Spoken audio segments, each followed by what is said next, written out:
እዚ ነገር ኣብ ሓንቲ ጓል ጥራሕ ዝገጠመ ይኾነ ጽቡቕቲ ስለዘይኮንኪ ወይ ክትሕዝዮ ስለዘይከኣልኪ ወይ ድማ ካባ ክትበልጥ ስለዘላ እስኽትሕቲ ሰብ ስለዝኾንኪ ይኾነ መብዛሕትአን ጓላት እዚ ነገር እዚ ይገጥመና እዩ ወዲ ገዲፍክ ክኸይድ ተደልዩ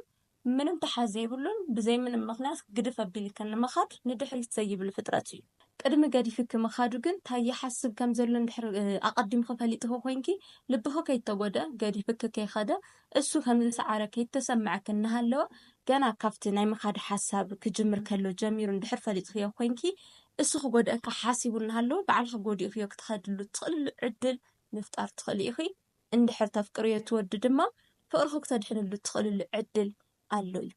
ሎማዓንቲ ነውግዐሉ ርእሲ እዚ እዩ ወዲ ገዲፍክ ክኸይድ እንድሕር ዳኣ ደልዩ ወይ ካሊእ ርክብ እንድሕር ዳኣ ጀሚሩ ኮይኑ ከርእየክ ዝኽእል ምልክታት ገና ገዲፍክ ቅድሚ ምኻዱ ክትሪኦም ዝግበአክ ማለት እዩ ሸለል እናበልክ ስለተሓልፍዮ ወይ ኔክምሽ በቃ ታሞ እዩ ናጋገድፎ ዳኣ ኮነ ፅባሕ ተመሊሱ ናብ ፍቅርና ክመፅእ ዳኣ ኮነ ኢልክ ስለተሓስቢ እምበር ብተወሰነ ምልክታት ከርእየኪ ናግድን እዞም ምልክታት እዚኣቶም ሎማዓንቲ ልዕልና ክንነጋገረሎም ኢና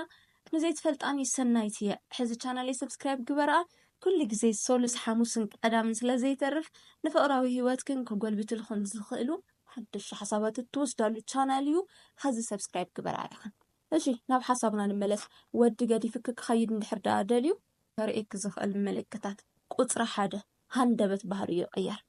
ጽቡቕ ነርኩም ትማሊ ብዛዕባ ፍቅሪ ናውጋዕኪ መጻኢ ነግረክ ነይሩ ጽቡቕ ህይወት ከም ዝህልወኩም ኣብ ህይወቱ ክንደየናይ ቦታ ከም ዘለኪ ምንኦም በቃ ክጅንጅነክ ክዕፍነክ ጸኒሑ ካብ ዝኾነት ሰዓት ጀሚሩ ብዘይ ምንም ምኽንያት ኮይኑ በቃ ጽቡቕ ኢና ዘለና ፍቅረይ ገለልኪ ጽቡቕና ተሰምዐክ ንሃለይ ሃንደበት ባህሪ ይቅየር ይብል ተውግዒ ደው ኢልክሉስ ዕፅው ዕፅው የብለኪ እታ ስልክ ክትዕጿ ለይገብሮ ነገር የብሉን ቀልጢፉ ቻው ንክብለኪ ለይፈጥሮ ምኽንያት የብሉን ስራሕ ኣለኒ ይፅዋዕ ኣለኹ ቤተሰብ ከም ዝኾይኖም ገለ እናበለ ካባኸ ክርሕቀሉ ዝኽእለሉ ዕድላት የመቻች ከምዚ ዓይነት ምልክታት ተሪእኽሉ ፎር ሹር ዝኾነ ልጀመሩ ህይወት ስለለለ እዩ ኣብዚ እርግፀኛ ክትኾንለይ ልደሊ ግን ብዘይ ምንም በደል ወይ ምንም ጥፋት ከይሰራሕኺ ስኡሉ ሃንደበት ልተቐየረ እንድሕር ዳኣ ኮይኑ እዩ ለጥፋኽዮ ጥፍኣት ተሃሊኪ ቅርታ ማል ከይትርስዒ ወይ ድማ ምስትኽኻል ከይትርስዒ ገዲፍን ክኸይድ ስለልደለዩ ኢልካ ከይትሕስዮ ማለት እዩ ስለዚ ሃንደበት ባህሪኡ እንድሕር ዳኣ ተቐይሩ ኮይኑ ዝኾነ ትጅንጅኖ ዝፀንሐት ወይ ዝኾነ ክጅንጅና ዝፀንሐ ዝኾነት ጓል ኣላ ሕዚ ዝኾነ ድሌተር ኣቶላ ማለት እዩ ወይ ዝኾነሉ መሲልዎ ኣሎ ማለት እዩ ሓድሽ ህይወት ክጅምር እየ ኢሉ ስለዝኣመነ እዩ ካባኺ ርሓቕ ዝጅምርሎ ወይ ድማ ባህሪኡ ዝቕይር ዘሎ ካሊእ ድማ ክነግረክ ዝደሊ ምልክት ንክኾነክ ማለት እዩ ተባኢስኩም ነርኩም ወይ ከምዚ መጀመርያ ዝበልኩ ሃንደበት ባህሪ ይቀይሩ ርሒቑ ነይሩ ገለ ሓቂ ሃንደበት ድማ ዝመፀክ ተኾይኑ ከምዚ ዓይነት ወዲ ሃንደበት ብጎኒ ካሊእቱ ሞኪሩ ክኾነለ እዩ ክሳካዕለ እዩ ዝኾነ መንገዲ ጀሚሩ ክኾነሉ ስለለይካኣለ ጥራሕ እዩ ናባኺ ልምለስ በላሕ ኮኒ ፍለጢ ንምንታይ እዩ ኸይዱ ነይሩ ንምንታይ እዩ ዝምለስ ዘሎ በሊ ብለይ ምንም ምኽንያት ወደ ይኸድ ብለይ ምንም ምኽንያት ድማ ናባኸ ይምለስን ኸይዱ እናሃለየ ተሳኺዒለይ ኮይኑለይ ኢሉ ዕድላት ክምኩር ካባኸ ልሕሸት ለግነየ መሲልዎ እዩ ኸይዱ ነይሩ ክምለስ ከሎ ድማ ከም ለይኹነሉ ተረዲኡ በስ ስለልበለቱ ክኾን ክእል ወይ ድማ ልዕለይ ክትኸውን ከም ዘይትኽእል ስለለረጋገፀ ክኸውን ክእል እዩ ዝሮ ብዝኾነ መንገዲ ምስ ዝኾነት ጓል ርክብ ጀሚሩ ክኾነሉ ስለለይከኣለ እዩ መሊሱ ናባኸ ልመፅሎ ኣብዚኣ እውን ክትሕዝኒ ዝደሊ ግን ብዘይ ምንም ምኽንያት እንድሕር ዳኣ ኮይኑ ኣብ መንጎኹም ፅልእ ተፈጢሩ ወይ ተቐይምክ ወይ ኣቐይምክዮም ብዝኾነ መንገዲ ተኾይኑ እቲ ጉዳይ ዝተኻኽልዎ ናብ ፍቅርኹም ተመለሱ እንድሕር ብዘይ ምኽንያት ኮይኑ ግን ጠርጥሪ ዝኾነት ጓል ለሚድሎ ማለት እዩ ካልኣይ ምልክት ገይረ ዝነግረኪ ክበኣሰኪ ለይፍሕሮ ነገር የብል ኩሉ ነገር በቃ ብኡ ጥፍኣት እዩ ልገበርኸ ተገበርኺ ለርአኺ ተርአኺ ክሕጎሰልከ ይኽእልን ዝወዲ እዚ ኩሉ ግዜ በኣሰኪ ክትዕረቑ ክትደሊ ከለኽ ለለ በቃ ክዕረቐኪ ይደልን እቲ ጉዳይ ፈሊጡ ኣግንን የብሎ ያኽብዶ በቃ ንዘይ ምትዕራቕ ክብል ማለት እዩ ከም ዝበለ ሰብ በቃ ስኢሉ ፐርሶናሊቲኡ ሓርፍ ይኸውን ከመይ ገይረ ብዘይ ምኽንያት ገዲፈያ ክኸይድ እዚ ኩሉ ነገር ሕሊፍና እዚ ኩሉ ነገር ገይራትለይ ምንኦም ኢሉ ሞ ይሓስብ ኣእምሮ ምንታይ ከይወቕሶ ወይ ፅባሕ ንግቦ ፀፀት ምንታይ ከይስምዖ ማለት እዩ ብናይ ጥፍኣት ኣቢሉ ኣሳብዩ ክኸይድ ዝደሊ ወዲ እዩ ኣብዚኣ ድማ ደጊመ ክነግረክ ዝደሊ ወዲ ብዘይ ምንም ምኽንያት ኣይፈላለይን ሓድሽ ተስፋ ከይረኸበ ወይ ሓድሽ ርክብ ከይጀመረ ወይ ዝኾነ መንገዲ ከይረኣየ ካብ ሓንቲ ጓል ስኢሉ ይፈላለይ ስኢሉ ይፀንሕ እዩ ንምንታይ 20 ዓመት ለይገብር ናትኩም ርክብ ስኢሉ ፀኒሑ ማእዝሪ ዝፍለይክ መሲልኪ ለፍቅራ ጓል ምስ ረኸበ ወይ ካባኺ ልሕሸ ስምዒት እትህቦ ጓል ምስ ረኸበ ጥራሕ እዩ ዝፍለይኪ ስለዚ ስኢሉ ቶሎ ልበኣሰኪ ተባኢስኩም ድማ ክትዕረቑ ኢልኩም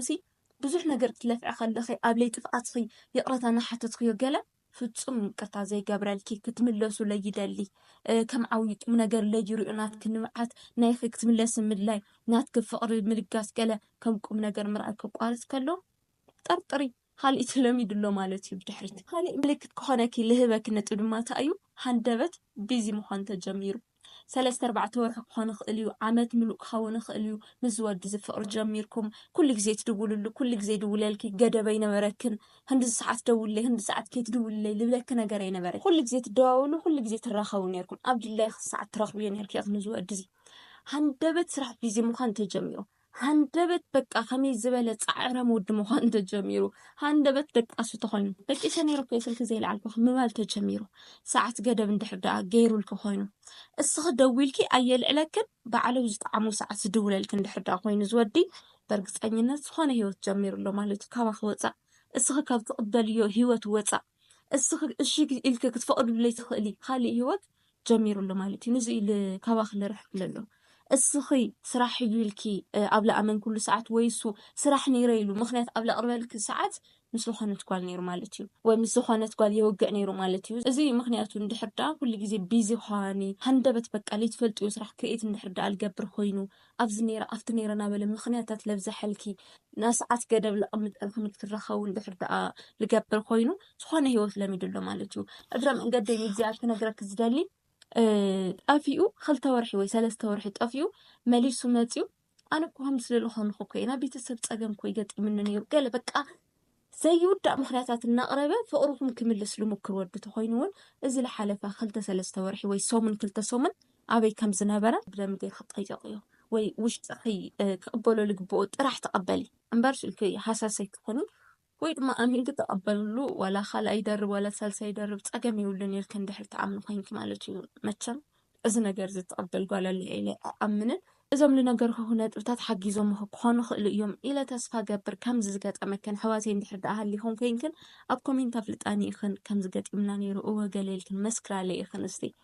ፈተና ዝኾነክን ሂወት ተሃልዩ ድማ ብውሽጢ መስመር ረኸባኒ ከውግዐክን እየ ሓሳባት ክህበክን እየ ካብ ተመክሮ ካብ ዘንበብክዎ ካብ ብዙሓት ሰባት ብዙሕ ልምድታት ስለንረክብ ቦታት ክሕግዘክን ንኽእል እየ ኣሕዋተይ። ንቻናል ሓደሽቲ ትኾንክን ቻናል ሰብስክራይብ ምግባር ከይትርስዓዕ ኢኽን ላይክ እናገበርክን እውን ናብ ኩለን ኣሕዋትክን ኣብፅሕአን ሓቢረክን ለፀናሕኩ ሰናይት እየ ነይረ። ሰላም